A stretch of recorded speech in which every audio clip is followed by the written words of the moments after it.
people want to get mad. First of all, that's the thing. Like Andrew Huberman was talking about that today. That the things that when they study like what excites people and what people gravitate towards, it's 100% like more potent to get angry about things. I think you're right.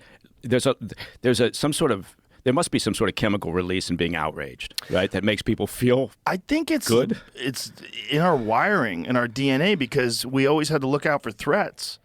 So you find things that you perceive are threats or things that are going to be a problem, and you get angry about them, and you do it on social media instead of in the jungle. Yeah. I think with the Trump thing, though, I was surprised at how, because there was about a day and a half, maybe it was 36 hours of, oh fuck, how could this happen? Look what we created, this environment. We have to be more civil with each other. Yeah. And that was a big push from the Democrats, right? You remember Biden and Harris talking about we've got to be more civil, we've got to dial it back and turn down the temperature.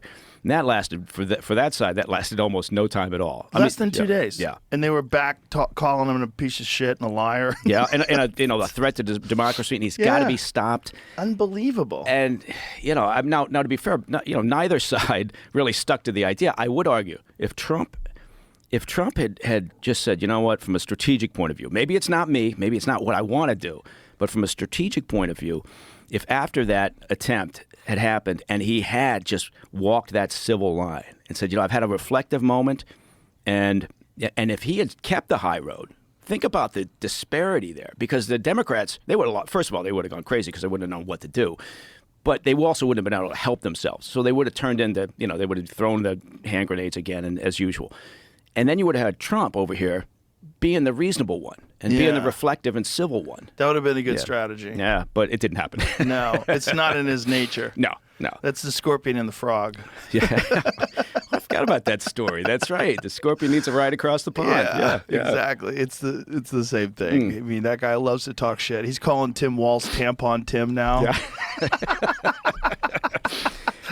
He's so good at it. It's such a good nickname. He's so good at it. He's so good at that shit. Oh my God! Tampon Tim, man. Look at what we're getting. We're getting Harris and we're getting Walz. Unbelievable. And what do you think about Walz's descriptions of his military career? Because there's some issues there. Yeah. That people have.